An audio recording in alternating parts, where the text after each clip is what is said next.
Damar, apa yang kamu lakukan? Kamu lupa daratan.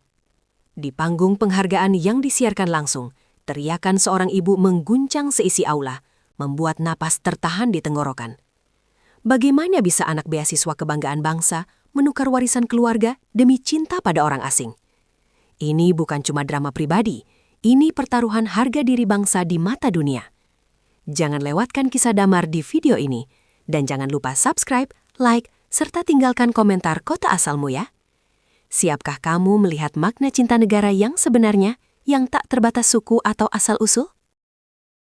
Cahaya sorot lampu studio memantul dari jas Damar yang rapi. Senyumnya sempurna di depan kamera majalah gaya hidup terkenal. Ruangan itu didominasi warna perak dan putih, dengan panel sentuh futuristik di setiap sudut.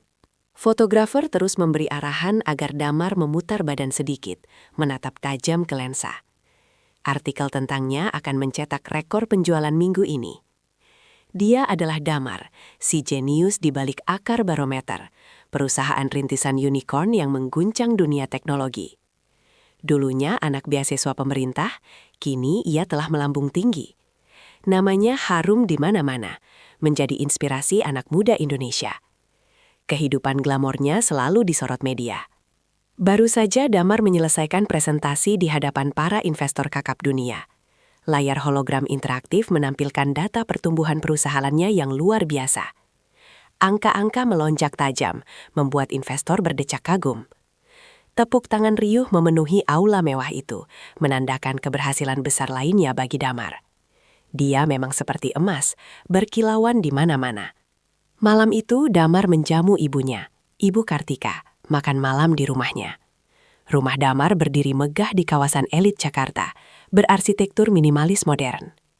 Dinding kaca besar menawarkan pemandangan kota malam yang gemerlap. Sebuah sistem cerdas mengatur pencahayaan dan musik hanya dengan suara Damar. Ibu Kartika adalah wanita Jawa yang anggun, mengenakan kebaya batik yang rapi. Sorot matanya memancarkan kehangatan seorang ibu. Namun, ia juga membawa aura keteguhan yang tak tergoyahkan. Di rumah Damar yang serba canggih, Ibu Kartika terlihat sedikit canggung, sesekali merapikan selendang batiknya. "Damar, rumahmu ini bagus sekali, tapi kok rasanya dingin ya?" ujar Ibu Kartika pelan. Sebuah ukiran kayu jati kecil, pemberiannya, menjadi satu-satunya sentuhan tradisional di ruang makan. "Bulan depan kamu sudah 30 tahun. Kapan kamu mau berpikir untuk menikah?" Damar tersenyum tipis, mencoba mengalihkan pembicaraan. "Ibu, aku kan baru saja menuntaskan proyek besar. Belum terfikir sampai sana." Sebuah hologram kecil muncul di meja, menampilkan notifikasi pesan masuk. Ibu Kartika hanya menggeleng. Ia mengambil nafas panjang. "Jangan menunda terus, Nak. Ibu ini sudah semakin tua. Ingin sekali melihatmu membangun keluarga. Dengan gadis pribumi yang baik, yang bisa meneruskan nama keluarga kita," kata Ibu Kartika lagi. Ia menekankan kata pribumi dengan sedikit sengaja. Pandangannya berkeliling, seperti mencari sesuatu yang hilang. Damar hanya menunduk, mengaduk makanannya. Ia tahu kemana arah pembicaraan ini. Tidak lama kemudian, pintu geser otomatis terbuka. Elena, insinyur data scientist asal Rusia, masuk dengan langkah sigap. Rambut pirangnya terikat rapi, matanya tajam namun ramah. Ia membawa tablet berisi laporan kerja. Elena adalah tangan kanan Damar yang paling brilian. "Maaf Damar, aku membawa laporan terakhir untuk proyek Karsa." "Kita harus segera meninjaunya," kata Elena. Bahasa Indonesianya sudah cukup lancar. Senyumnya ramah, mengembang melihat Ibu Kartika di meja makan. Damar segera memperkenalkan Elena kepada ibunya. "Ibu, ini Elena, kepala divisi data di perusahaanku." Ibu Kartika hanya mengangguk kaku. Senyum Elena dibalas pandangan dingin dan curiga. Ibu Kartika sama sekali tidak menyambut tangan Elena yang sempat terulur. Ada ketidaknyamanan yang jelas terpancar dari wajahnya. Elena merasakan itu. Senyumnya pun sedikit memudar. Ia lalu undur diri ke ruang kerja Damar. Malam puncak acara penghargaan Youth Inspiration Award tiba. Gedung konvensi megah dipenuhi ribuan tamu penting. kamera televisi menyiarkan langsung ke seluruh negeri. Damar adalah penerima penghargaan utama malam itu. Ia duduk di barisan depan, jantungnya berdegup kencang. Di sebelahnya, Elena tampak memesona dengan gaun malam sederhana namun elegan. Mereka saling berbisik. Tawa kecil sesekali meluncur dari bibir mereka. Malam ini waktu yang tepat. Bisik Damar pada Elena. Aku akan kenalkan kamu secara resmi pada ibu dan semua orang. Elena tersenyum malu. Wajahnya merona. Ia tahu apa maksud Damar. Ibu Kartika duduk beberapa baris di belakang mereka. Anggun dengan kebaya kutu baru. Matanya berbinar bangga melihat anaknya akan naik panggung. Ia sama sekali tidak menyadari rencana Damar. Hanya kebanggaan murni seorang ibu yang terpancar dari wajahnya. Mikrofon di panggung terlihat menanti suara penerima penghargaan. Sebuah kalung emas berliontin batik yang ia pakai memantulkan cahaya lampu. Damar akan menerima piala, lalu ia akan membuat pengumuman besar. Ini akan menjadi malam tak terlupakan bagi mereka berdua. Sebuah kejutan yang Damar yakini akan membahagiakan semua orang. Ia tidak tahu ada badai yang sedang menanti di atas panggung itu. Damar yang memukau di atas panggung segera akan mengambil langkah paling berani dalam hidupnya. Ibu Kartika yang bangga, tanpa tahu, akan menghadapi keputusan yang menguji hati nuraninya. Malam itu, panggung penghargaan akan menjadi saksi bisu, bukan hanya atas sebuah prestasi, melainkan juga sebuah pertaruhan. Panggung penghakiman. Ruangan megah itu seketika hening, seolah udara pun berhenti berdenyut mendengar suara parau yang kini menggaung dari mikrofon yang baru saja direbut. Gemuruh tepuk tangan dan decak kagum yang sebelumnya mengisi aula mendadak lenyap, tergantikan oleh bisikan-bisikan gugup yang tak berani meninggi. Mata kamera televisi yang tadinya fokus pada wajah berseri Damar dan Elena kini berbalik, menangkap ekspresi terkejut di setiap sudut panggung. Dan yang paling mencolok, wajah Ibu Kartika yang memerah menahan amarah, terpancar jelas di layar-layar besar. Damar terpaku, senyumnya yang merekah berlahan luntur, digantikan oleh kerutan kebingungan dan kepanikan. Bola matanya melebar, memohon penjelasan dari sang ibu yang kini berdiri kaku di sampingnya. Memegang mikrofon erat seolah itu adalah satu-satunya pegangan yang tersisa dalam badai emosi. Elena, yang baru saja melangkah mendekat dengan langkah ringan penuh kebahagiaan, merasakan hatinya mencelos. Tatapan Ibu Kartika yang menusuk, dingin dan penuh luka, bukan lagi pandangan curiga biasa, melainkan sebuah peluru yang menembus pertahanan terkuatnya. Damar, apa yang kamu lakukan? Suara Ibu Kartika meninggi, bergetar namun tegas, memecah kesunyian yang membeku. Kata-katanya yang seharusnya menjadi bisikan ibu anak, kini menusuk kendang telinga ribuan pasang mata dan jutaan pasang telinga di seluruh negeri. Kamu lupa daratan. Setelah negara menyekolahkanmu, setelah kami sekeluarga berjuang membesarkanmu, kamu malah lebih memilih cinta buta pada orang asing daripada bertanggung jawab pada keluarga dan bangsa. Udara di panggung seolah menipis. Damar mencoba meraih lengan ibunya, mencoba membisikkan sesuatu, namun Ibu Kartika menepisnya kasar. Diam, Damar. Biarkan semua orang tahu. Ini bukan tentang cinta semata. Ini tentang harga diri bangsa. Apakah begini caramu membalas budi, nak? Dengan melupakan akar. Dengan membawa orang yang tidak mengerti apa-apa tentang negeri ini ke dalam keluarga kita. Ibu Kartika melirik Elena dengan pandangan yang membuat insinyur data saintis itu mundur selangkah. Napasnya tercekat. Ia merasa seolah ditelanjangi. Semua impian indah yang baru saja terukir hancur berkeping-keping. Tiba-tiba, kamera menyorot para pejabat tinggi yang duduk di barisan depan. Wajah-wajah yang tadinya penuh senyum bangga, kini berubah bias. Mencoba menyembunyikan keterkejutan mereka di balik senyuman kaku yang gagal. Investor-investor kelas kakap dari berbagai penjuru dunia, yang sebelumnya memandang Damar sebagai inovator brilian, kini saling berbisik. Keraguan terpancar jelas di mata mereka. Reputasi, kredibilitas, dan stabilitas, 3 pilar utama bisnis Damar, terguncang hebat dalam hitungan detik. Damar merasa kepalanya pening. Jantungnya berdegup tak beraturan. Ini bukan sekadar penolakan pribadi. Ini adalah aib publik, sebuah deklarasi perang yang tak terduga di panggung terbesar dalam hidupnya. Ia menatap Elena, sorot matanya dipenuhi permintaan maaf dan kesedihan yang mendalam. Gadis itu berdiri mematung, wajahnya pucat pasi, namun masih berusaha menegakkan dagu. Ada tetesan air mata yang menggenang di pelupuk matanya, namun ia menahannya, tidak ingin memberi kepuasan kepada siapapun yang mungkin meragukan harga dirinya.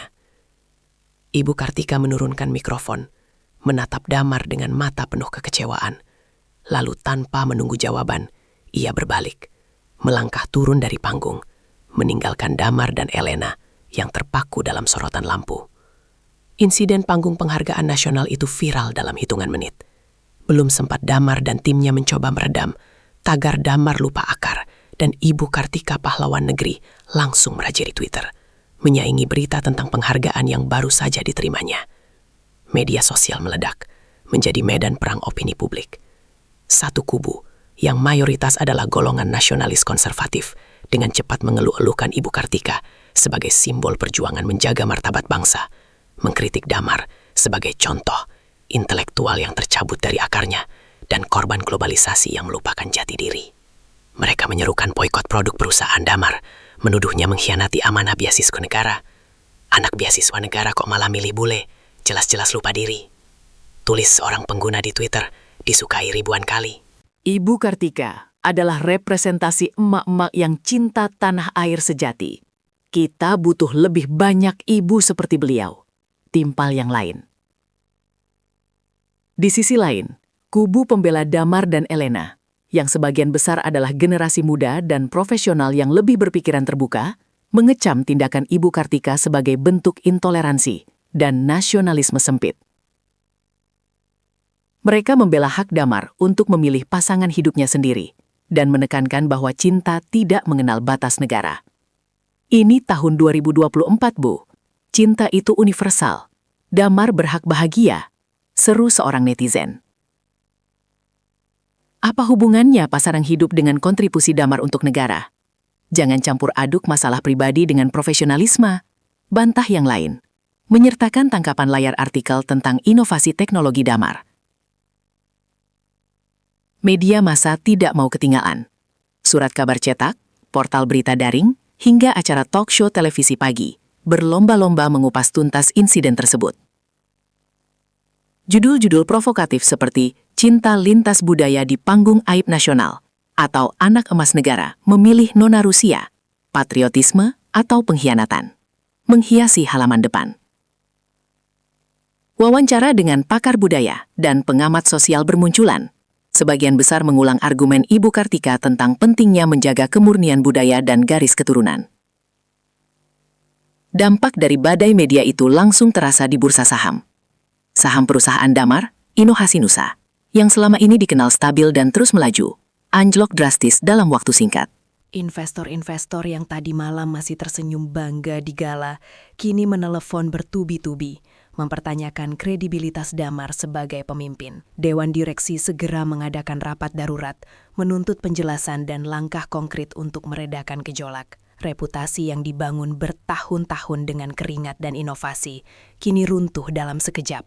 Bukan karena kesalahan bisnis, melainkan karena konflik pribadi yang terekspos ke publik. Malam itu, kemegahan rumah Damar yang ultramodern dengan dinding kaca yang menyajikan pemandangan kota malam yang berkelip, terasa dingin dan hampa. Teknologi cerdas yang biasanya membuat hidup Damar begitu efisien, kini terasa mengejek, seolah tak ada satupun perintah suara yang bisa memperbaiki kerusakan yang telah terjadi. Ibu Kartika duduk kaku di sofa panjang ruang keluarga, mengenakan kebaya sutra yang masih indah, namun wajahnya tampak lelah dan garis-garis kekecewaan tercetak jelas di sana. Ia tidak menatap Damar, matanya lurus ke depan, seolah menembus dinding kaca, memandang kehampaan yang sama. Ibu, kenapa? Suara Damar terdengar parau, pecah. Ia berdiri di hadapan ibunya, tangannya terkepal, berusaha menahan ledakan emosi yang siap tumpah. Bagaimana ibu bisa melakukan ini padaku? Di depan umum, di acara sebesar itu. Ibu menghancurkanku, Bu. Ibu Kartika akhirnya mengalihkan pandangan, menatap mata Damar yang terluka. Tidak ada tanda-tanda penyesalan di wajahnya, hanya keyakinan yang keras kepala. Menghancurkanmu? Justru ibu menyelamatkanmu, Damar. Menyelamatkanmu dari jalan yang salah, dari pilihan yang akan membuat kita semua malu. Apa kamu tidak melihat bagaimana orang-orang memandang kita? Bagaimana mereka akan membicarakanmu? Memandang apa? Membicarakan apa? Damar mengangkat tangannya, frustrasi. Apa salahnya aku mencintai seseorang, Bu? Seseorang yang cerdas, baik hati, dan selalu mendukungku. Apa karena dia bukan dari suku kita, bukan dari negara kita, lalu dia tidak berhak ada di hidupku? Ini bukan sekedar cinta, Damar. Ibu Kartika meninggikan suaranya, memotong ucapan putranya. Ini tentang tanggung jawab. Kamu ini anak emas negara, Nak. Hasil keringat rakyat yang menyekolahkanmu, yang berharap kamu akan membawa kemajuan bagi bangsa ini. Mereka melihatmu sebagai simbol, sebagai harapan. Lalu apa yang kamu berikan pada mereka? Seorang menantu asing yang tidak tahu apa-apa tentang budaya kita, tentang tradisi kita. Bagaimana cara dia akan melanjutkan warisan keluarga kita? Bagaimana dia akan mendidik anak-anakmu kelak tentang jati diri bangsa? Ibu Kartika menepuk-nepuk pahanya, matanya berkaca-kaca. Ibu takut, Damar. Takut kamu akan melupakan akar. Takut kamu akan terseret arus globalisasi tanpa pegangan. Takut kamu akan kehilangan dirimu sendiri. Damar menghela napas panjang. Ia mengerti ketakutan ibunya, memahami bahwa semua ini berakar pada cinta yang mendalam, meski dibalut prasangka dan kekhawatiran yang berlebihan. Namun cara ibunya mengungkapkan itu begitu menyakitkan. Saat itulah Elena muncul dari sudut lorong. Wajahnya masih pucat, namun sorot matanya menunjukkan tekad. Ia telah mendengar sebagian percakapan itu. Ibu Kartika, Elena mencoba berbicara. Suaranya lembut. Saya tahu ibu mungkin tidak mengenal saya dengan baik. Tapi saya sungguh-sungguh mencintai Damar. Dan saya juga belajar tentang Indonesia. Saya ingin menjadi bagian dari keluarga ini. Bagian dari negara ini. Ia mencoba tersenyum, meski bibirnya bergetar. Ibu Kartika menoleh, menatap Elena dengan pandangan yang sama dinginnya seperti di panggung penghargaan. Nona Elena, katanya, suaranya datar. Saya tidak meragukan perasaanmu kepada Damar. Tapi ini bukan hanya soal perasaan. Ini soal sebuah garis keturunan, sebuah amanah. Saya tidak bisa menerima seseorang yang tidak punya ikatan darah, tidak punya sejarah dengan tanah ini, untuk menjadi bagian dari keluarga kami. Maafkan saya, Nak. Tapi saya mohon, berikanlah Damar pilihan yang lebih baik. Pilihan yang tidak akan membuat dia harus memilih antara kamu dan kehormatan keluarga serta bangsa. Ibu Kartika mengucapkan kata-kata itu dengan tenang, tanpa berteriak. Namun efeknya jauh lebih menusuk. Itu bukan penolakan pribadi atas Elena sebagai manusia, melainkan penolakan atas Elena sebagai simbol yang tidak sesuai dengan visinya tentang masa depan Damar dan keluarganya. Mendengar itu, Damar melangkah maju, ingin membela Elena. Namun Elena menahan tangannya. Ia tahu, percuma berdebat sekarang. Ibu Kartika telah mengambil keputusan. Ia hanya bisa mengangguk pelan, seolah menerima putusan itu, meski hatinya remuk redam. Saya mengerti, Ibu, ucap Elena. Suaranya hampir tidak terdengar. Dengan langkah berat, ia berbalik dan menghilang ke dalam kamarnya, meninggalkan Damar dan Ibu Kartika dalam keheningan yang semakin pekat. Damar merasa hancur. Kakinya lemas. Ia terduduk di sofa lain, menatap nanar ke arah ibunya. Ia terpojok, seolah terjebak di antara dua tebing curam. Di satu sisi, ada cinta sejatinya kepada Elena. Di sisi lain, ada kewajiban tak tertulis kepada keluarga, bangsa, dan ekspektasi yang begitu berat. Karirnya di ujung tanduk. Saham perusahaan terus anjlok, investor mulai menarik diri, dan media tak henti-hentinya memberitakan skandal ini. Hubungan dengan ibunya retak, dan yang paling menyakitkan, hubungannya dengan Elena dipertanyakan, dipertaruhkan, dihakimi oleh seluruh negeri. Di kamarnya yang modern minimalis, Elena terduduk di tepi ranjang. Tangisnya akhirnya pecah. Ia memeluk lututnya. Bahunya bergetar hebat. Kata-kata Ibu Kartika terus terngiang di telinganya. Tidak punya ikatan darah. Tidak punya sejarah dengan tanah ini. Apakah dia memang tidak punya tempat di negara ini? Di samping Damar, segala usahanya untuk belajar bahasa, memahami budaya, mencoba mencintai Indonesia, seolah tidak berarti di mata Ibu Kartika. Ia merasa asing, sendirian, di negeri yang tadinya ia kira bisa menjadi rumah keduanya. Ia merindukan pelukan hangat Damar. Namun ia juga tahu, Damar sedang berjuang dengan badainya sendiri. Keesokan harinya, suasana di kantor pusat Inovasi Nusa terasa mencekam. Wajah-wajah karyawan yang biasanya ceria dan penuh semangat, kini diselimuti kekhawatiran. Ruang rapat dipenuhi desakan dari para direksi dan investor yang menuntut Damar mengambil tindakan segera. Mereka mengusulkan berbagai solusi drastis, mengeluarkan pernyataan maaf publik. Bahkan ada yang menyarankan Damar untuk beristirahat dari jabatannya demi meredakan suasana. Atau yang paling ekstrim, mengakhiri hubungannya dengan Elena secara terbuka. Damar menolak mentah-mentah usulan terakhir. Ia tahu, menyerah pada tekanan itu berarti mengkhianati dirinya sendiri. Dan yang lebih penting, mengkhianati Elena. Ia menatap Elena yang duduk di sampingnya. Meski tampak lelah, mata wanita itu masih memancarkan kekuatan. Mereka berdua harus memutuskan. Menyerah pada tekanan yang begitu besar ini. Membiarkan badai ini menenggelamkan mereka. Atau melawan. Jika melawan, bagaimana caranya? Dengan cara yang lebih bermartabat, yang bisa membuktikan bahwa cinta mereka dan kontribusi mereka lebih besar dari sekadar prasangka. Ruangan rapat yang bising itu mendadak sunyi, menunggu jawaban dari sang pendiri, yang kini terdiam, menatap ke kejauhan, seolah mencari sebuah cahaya di tengah kegelapan yang pekat. Kini, terpojok oleh tekanan publik, keluarga, dan bisnisnya yang mulai runtuh, Damar dan Elena harus menemukan cara untuk membuktikan bahwa cinta mereka adalah kekuatan, bukan kelemahan. Dan bahwa kontribusi nyata terhadap bangsa tidak mengenal batas darah atau asal-usul.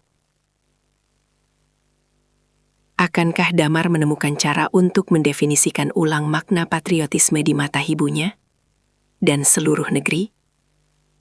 Atau akankah ia menyerah pada tuntutan yang mengancam untuk merenggut segala yang ia cintai? Panggung penghakiman publik telah meninggalkan luka menganga. Namun di tengah puing-puing kepercayaan dan reputasi yang hancur, Damar dan Elena menemukan resonansi yang tak terduga dalam kegelapan. Mereka bukan lagi dua individu yang terperangkap dalam dilema pribadi, melainkan dua jiwa yang diuji oleh badai, menemukan kekuatan untuk saling menggenggam dan menolak menyerah. Tekanan untuk mundur, untuk menyerah pada tuntutan konservatif masyarakat dan menyelamatkan bisnis Damar yang terancam, begitu menyesakan. Namun, di keheningan ruang kerja Damar yang biasanya riuh dengan ide, kini hanya diisi dengan suara ketukan jari Elena di keyboard dan tatapan kosong Damar ke layar monitor yang menampilkan grafik saham perusahaannya yang terus anjlok. Mereka berdua sampai pada sebuah kesimpulan krusial. Ini bukan hanya tentang cinta mereka, tapi tentang prinsip yang lebih besar. Ini adalah pertarungan untuk mendefinisikan ulang makna patriotisme di era global. Sebuah kesempatan untuk membuktikan bahwa cinta pada bangsa bisa bermanifestasi dalam berbagai bentuk, bahkan yang paling modern sekalipun. Kita akan melawannya, ucap Damar suatu pagi, Suaranya parau namun penuh tekad, setelah berhari-hari dalam kebisuan yang menyiksa. Elena menoleh dari laptopnya.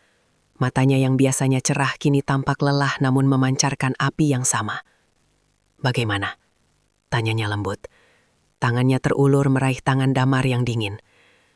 Damar balas menggenggam erat. Kita akan meluncurkan jembatan bahasa. Sekarang juga. Kita akan tunjukkan bahwa teknologi yang kita buat bukan untuk memisahkan, melainkan untuk menyatukan. Seminggu kemudian, dalam sebuah konferensi pers dadakan yang dipadati awak media yang masih haus akan drama seputar insiden penghargaan, Damar muncul di hadapan publik bukan untuk membela diri, melainkan untuk mengumumkan sebuah inisiatif ambisius. Di sampingnya berdiri Elena, wajahnya tegang namun teguh. Damar mengumumkan bahwa perusahaannya akan mengalihkan fokus sebagian besar sumber dayanya untuk meluncurkan proyek pro bono yang telah lama direncanakan.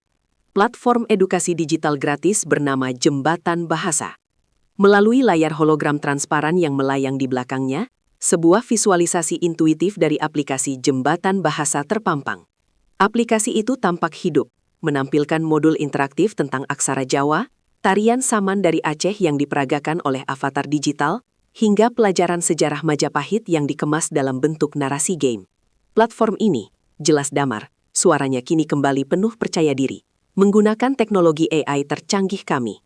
Tujuannya bukan hanya mengajarkan bahasa dan budaya Indonesia kepada diaspora di seluruh dunia, agar mereka tetap terhubung dengan akarnya, tapi juga untuk menjangkau anak-anak di daerah terpencil di Indonesia yang minim akses pendidikan, memberikan mereka jendela ke dunia luar, dan pada saat yang sama memperkuat identitas budaya mereka sendiri.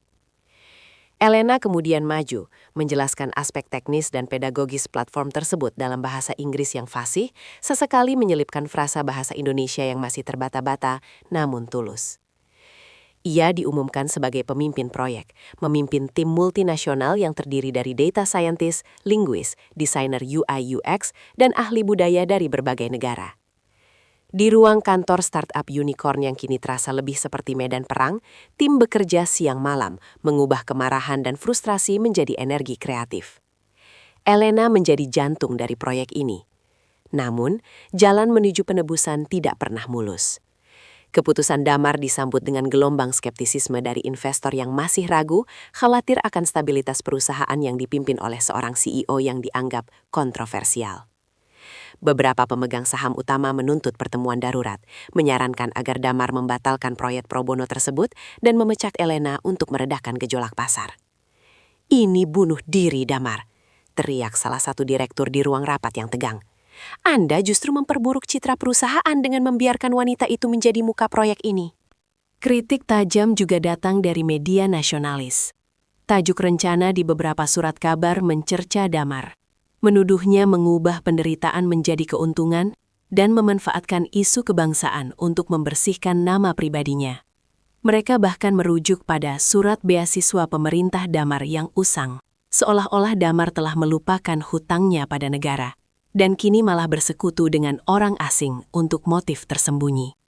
Bahkan ada upaya sabotase dari kompetitor yang melihat Damar goyah, melancarkan serangan siber kecil-kecilan terhadap sistem perusahaan, dan menyebarkan rumor tak sedap di komunitas teknologi.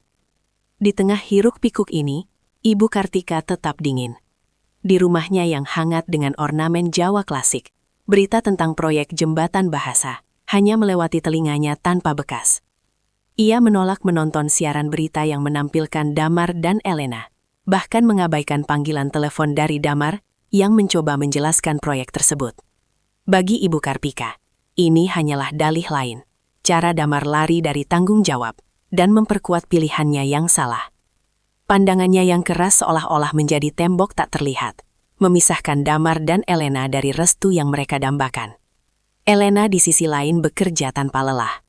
Ia tidak hanya mengurus sisi teknis yang rumit, memastikan algoritma AI bekerja dengan sempurna untuk mengenali dan memprediksi kebutuhan pembelajaran, tetapi juga secara aktif terjun ke lapangan. Ia melakukan perjalanan ke desa-desa terpencil di pelosok Indonesia, seperti sebuah sekolah kecil di kaki gunung yang minim listrik dan akses internet. Dengan bantuan tim lokal, ia menginstal perangkat keras sederhana yang dimodifikasi agar bisa mengakses platform secara offline. Di sana, ia berinteraksi langsung dengan anak-anak yang matanya berbinar melihat hologram tarian daerah mereka sendiri. Ia menghabiskan waktu berjam-jam, mengajarkan mereka dasar-dasar bahasa Inggris melalui fitur AI Voice Assistant dan memutar modul pengenalan budaya. Ia juga secara virtual berinteraksi dengan komunitas diaspora di berbagai belahan dunia, mendengarkan cerita mereka tentang kerinduan akan tanah air dan harapan untuk anak-anak mereka agar tetap mengenal akar budaya. Momen-momen ini membangun empati penonton, menunjukkan ketulusannya dalam memahami dan mencintai budaya Indonesia. Bahasa Indonesianya perlahan-lahan membaik. Ia mulai bisa merangkai kalimat panjang tanpa ragu, bahkan sesekali mengejutkan timnya dengan kosakata lokal yang ia pelajari dari percakapannya dengan penduduk desa.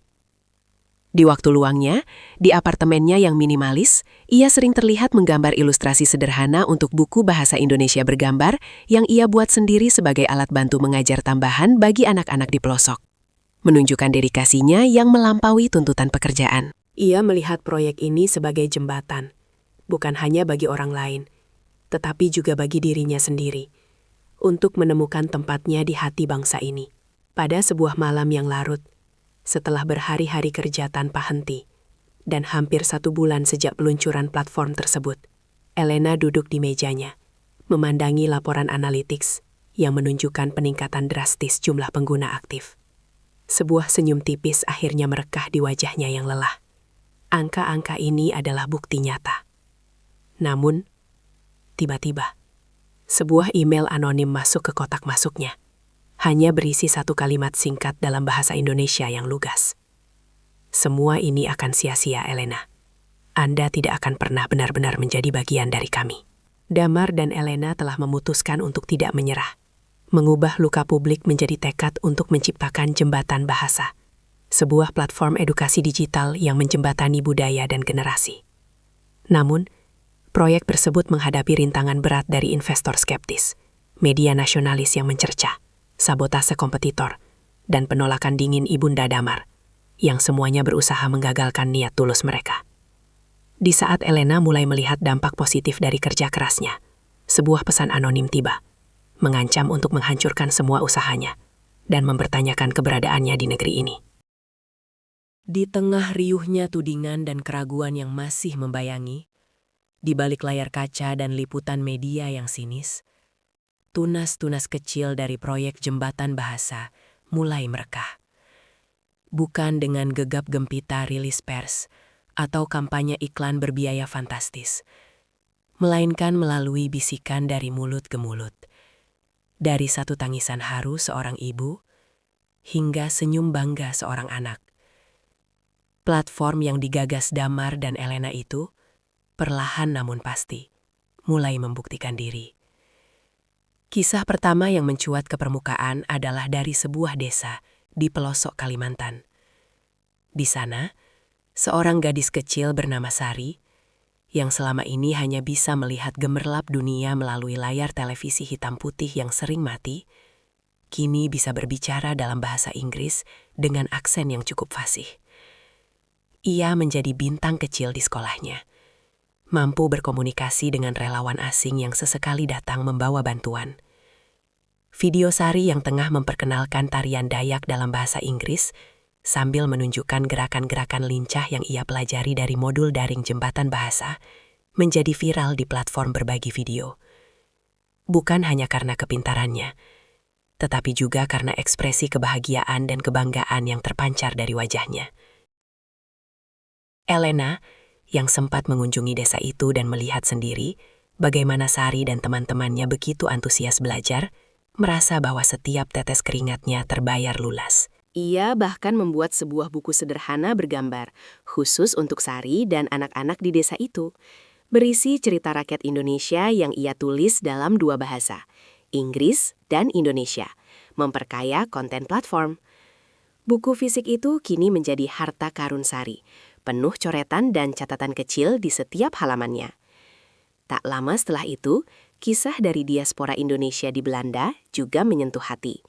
Keluarga Wibowo yang sudah 3 generasi tinggal di sana merasa kehilangan akar budaya mereka. Anak-anak mereka, meskipun lahir dari orang tua Indonesia, kesulitan berbahasa Indonesia dan mengenal adat istiadat. Jembatan bahasa menjadi penyelamat. Melalui modul interaktif yang menampilkan hologram aplikasi jembatan bahasa dalam wujud wayang kulit yang berbicara, anak-anak mereka kini tidak hanya bisa memahami arti toleransi dan gotong royong dalam konteks budaya Indonesia, tetapi juga mulai belajar memainkan alat musik gamelan secara virtual dan menghafal beberapa lagu daerah. Sang nenek, yang selama ini menyimpan kerinduan mendalam akan tanah air, menangis haru saat cucunya menyanyikan lagu Bengawan Solo dengan lafal yang cukup baik. Cerita-cerita ini, yang mulanya hanya berupa unggahan pribadi di media sosial, segera menarik perhatian jurnalis independen, lalu menyebar ke media massa arus utama. Perlahan, narasi publik mulai bergeser. Dari yang tadinya sinis dan penuh prasangka, kini mulai muncul pertanyaan. Mungkinkah ada kebaikan di balik kontroversi ini? Para investor yang sempat menarik diri mulai menunjukkan minat kembali. Saham perusahaan Damar yang tadinya anjlok kini menunjukkan grafik kenaikan yang stabil. Pujian internasional juga datang, menyoroti bagaimana Indonesia melalui inovasi Damar dan Elena telah menemukan cara unik untuk merajut kembali identitas budaya di tengah arus globalisasi. Sebuah panel diskusi di Forum Teknologi Global mengundang Damar dan Elena sebagai pembicara utama, dan mereka berdiri di panggung itu bukan lagi sebagai pasangan yang dicerca, melainkan sebagai visioner yang menginspirasi. Damar, dengan ketenangannya yang karismatik, menjelaskan visi di balik jembatan bahasa. Sementara Elena, dengan bahasa Indonesia yang semakin lancar dan percaya diri, menceritakan kisah-kisah nyata dari para pengguna, membuat audiens terpukau. Senyum yang tulus di wajah Damar kala mendengar Elena berbicara dengan fasih di hadapan ribuan orang, seolah membersihkan semua luka dan kesedihan yang pernah ia alami. Ia tahu Elena telah jauh melampaui ekspektasinya, membuktikan cinta dan dedikasinya pada Indonesia melalui tindakan nyata. Di rumahnya yang hening, jauh dari gemuruh panggung global, Ibu Kartika menjalani hari-harinya dalam sunyi. Sejak insiden di panggung penghargaan itu, ia merasa ada dinding tebal yang memisahkan dirinya dari Damar. Bukan lagi hanya masalah Elena, tapi juga masalah kebanggaan, harga diri, dan ketakutan akan penilaian masyarakat terhadap dirinya. Ia tetap memegang teguh keyakinannya. Namun, jauh di lubuk hatinya, ada kegelisahan yang tak bisa ia bantah. Setiap kali ia melihat berita tentang Damar di televisi, ia akan segera mengganti saluran. Setiap kali tetangga atau kenalan mencoba membicarakan jembatan bahasa, ia akan mengalihkan pembicaraan. Ia mencoba menjaga benteng prasangkanya tetap kokoh. Namun, dunia digital itu kejam, sekaligus jujur. Suatu sore, saat Ibu Kartika sedang menunggu pengajian rutin di rumah tetangganya, seorang ibu lain memperlihatkan video Sari yang menari dan berbicara Inggris di ponselnya. "Lihat Bu Kartika, ini anak dari desa terpencil loh. Hebat sekali ya," katanya lewat aplikasi yang dibuat oleh Damar, anak ibu, ujar ibu itu dengan nada kagum. Ibu Kartika hanya mengangguk kaku, berusaha menyembunyikan keterkejutannya.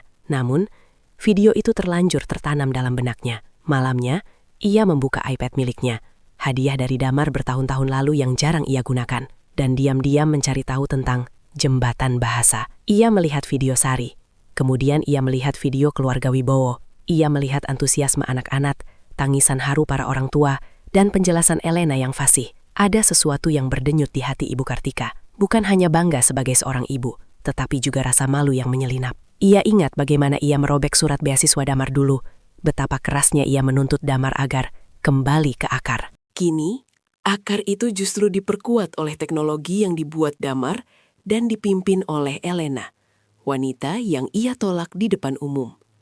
Ia melihat bagaimana anak-anak di pedalaman yang selama ini terpinggirkan, kini punya akses ke pendidikan berkualitas. Ia melihat bagaimana diaspora yang tercerabut dari budayanya, kini kembali menemukan identitasnya. Semua itu berkat jembatan bahasa. Yang paling menusuk hatinya adalah saat ia menemukan sebuah wawancara Elena di sebuah stasiun televisi lokal. Elena, mengenakan batik sederhana, berbicara dengan lugas dan penuh semangat tentang pentingnya melestarikan bahasa dan budaya Indonesia. Ia bahkan menyelipkan beberapa peribahasa Jawa yang ia pelajari. Bagi saya, mencintai Indonesia bukan hanya tentang darah atau tempat lahir. Ini tentang niat, tentang kontribusi, tentang bagaimana kita bisa membuat negara ini lebih baik dengan cara kita masing-masing. Kata Elena, menatap kamera dengan mata penuh ketulusan. Ada jeda sejenak, lalu Elena menambahkan, dan saya percaya Indonesia memiliki kekuatan untuk merangkul semua perbedaan, menjadi jembatan bagi banyak peradaban. Air mata mulai mengalir di pipi Ibu Kartika. Bukan air mata sedih, melainkan air mata penyesalan dan pemahaman. Ia melihat Elena bukan lagi sebagai orang asing yang merebut anaknya, melainkan sebagai seorang pejuang yang dengan tulus mencintai Indonesia, dengan caranya sendiri yang modern dan inovatif.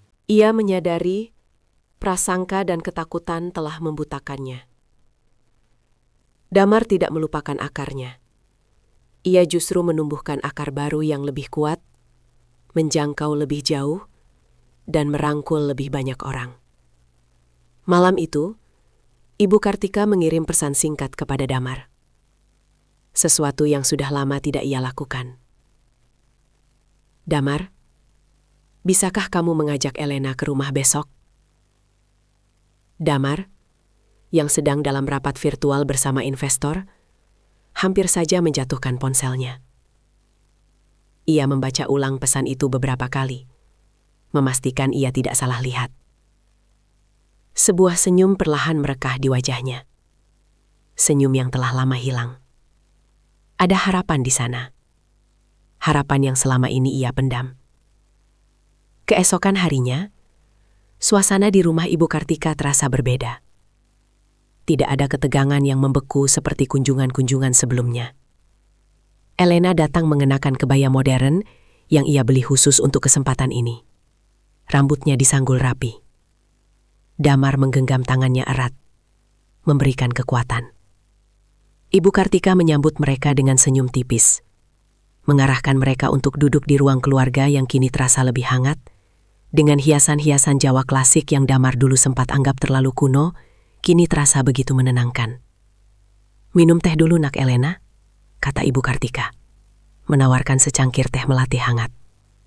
Suaranya tidak lagi dingin, melainkan lembut, sedikit bergetar. Elena menerima cangkir itu dengan kedua tangan, membungkuk sedikit sebagai tanda hormat. "Terima kasih, Ibu." Ia menggunakan kata ibu dengan sangat hati-hati. Sebuah langkah kecil namun besar dalam upaya rekonsiliasi. Saya sudah melihat aplikasi kalian, jembatan bahasa itu. Ibu Kartika memulai, menatap Elena lurus. Saya melihat video anak-anak di desa dan juga keluarga Wibowo itu. Saya merasa malu. Elena terdiam, menanti. Damar menggenggam tangan Elena lebih erat. "Saya salah menilaimu, Nak Elena," lanjut Ibu Kartika. Suaranya kini benar-benar bergetar, matanya berkaca-kaca. "Saya pikir kamu akan menjauhkan Damar dari negaranya, dari budayanya.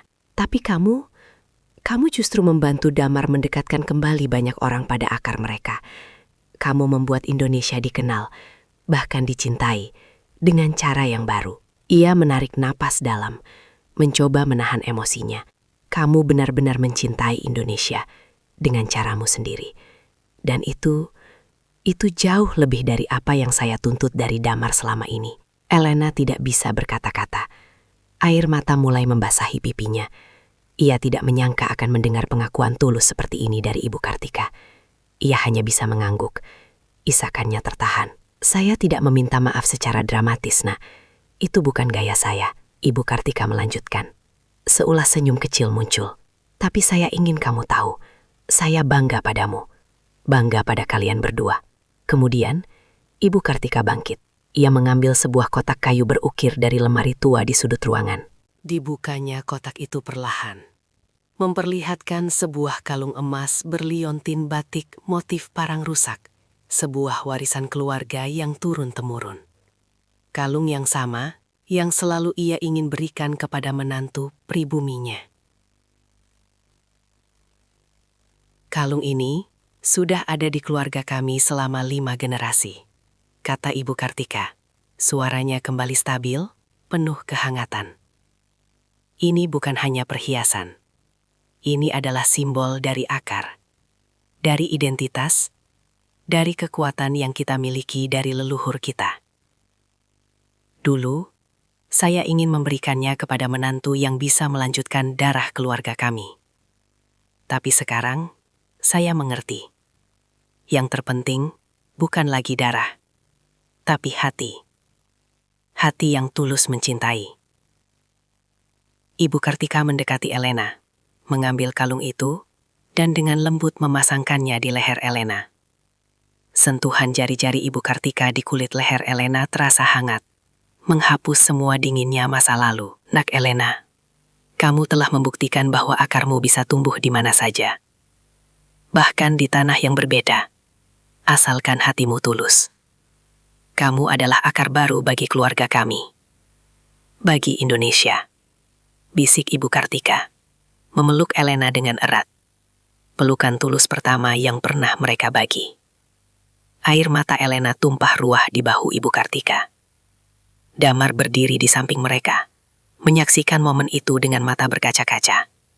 Lega dan bahagia yang tak terkira. Peristiwa rekonsiliasi itu segera menjadi pembicaraan hangat di kalangan keluarga besar dan tetangga. Sebuah bukti nyata bahwa cinta dan pemahaman bisa menjembatani perbedaan yang paling dalam sekalipun. Damar dan Elena mendapatkan kembali kepercayaan penuh dari publik, investor, dan yang terpenting, keluarga. Mereka membuktikan bahwa patriotisme bisa memiliki banyak wajah, tidak harus terkurung dalam definisi sempit, dan bahwa kolaborasi global adalah kekuatan, bukan kelemahan. Jembatan bahasa tidak hanya sukses secara nasional, tetapi juga meraih penghargaan internasional sebagai inovasi pendidikan paling transformatif. Dalam sebuah acara peluncuran besar versi terbaru Jembatan Bahasa yang dihadiri oleh pejabat tinggi negara dan tokoh-tokoh penting, Damar dan Elena berdiri di panggung. Ibu Kartika duduk di barisan depan, tersenyum bangga. Kalung batik itu melingkar indah di leher Elena, bersinar di bawah sorotan lampu. Elena kini mengenakan kebaya yang sama dengan yang ia pakai saat mengunjungi Ibu Kartika, berbicara di depan ribuan orang, mengucapkan terima kasih dalam bahasa Indonesia yang fasih dan anggun. Ia menyorot Ibu Kartika. Dulu, Ibu Kartika mengajari saya bahwa akar itu penting. Sekarang, Ibu mengajari saya bahwa akar bisa tumbuh lebih jauh dan lebih kuat jika kita berani menanamnya dengan cinta. Damar memandang Elena, wanita yang telah menemaninya melewati badai, membuktikan kesetiaan, dan mengajarinya arti sebenarnya dari cinta dan pengabdian. Ia tahu, perjalanan mereka belum usai. Jembatan bahasa adalah langkah awal. Dunia, dengan segala kompleksitasnya, masih membutuhkan lebih banyak jembatan. Keesokan harinya, Damar menerima tawaran mengejutkan dari pemerintah untuk memimpin sebuah proyek digitalisasi nasional yang jauh lebih besar. Sebuah inisiatif ambisius yang bertujuan untuk menyatukan seluruh infrastruktur digital Indonesia, termasuk integrasi layanan publik dan pengembangan ekosistem inovasi di seluruh provinsi. Namun, proyek tersebut datang dengan syarat. Ia harus siap kembali menghadapi sorotan dan kritik publik yang intens, serta potensi intrik politik dari berbagai pihak yang tak ingin melihat perubahan sebesar itu terjadi. Damar dan Elena telah berhasil meruntuhkan dinding prasangka dengan inovasi dan ketulusan, mendapatkan kembali kepercayaan publik dan restu keluarga. Kini, Ibu Kartika telah sepenuhnya menerima Elena sebagai bagian dari keluarga, simbolisasi kalung warisan yang kini melingkar di lehernya. Namun, tawaran ambisius dari pemerintah untuk Damar membuka lembaran baru, menghadirkan tantangan politik dan intrik yang jauh lebih besar dari sekadar kontroversi personal.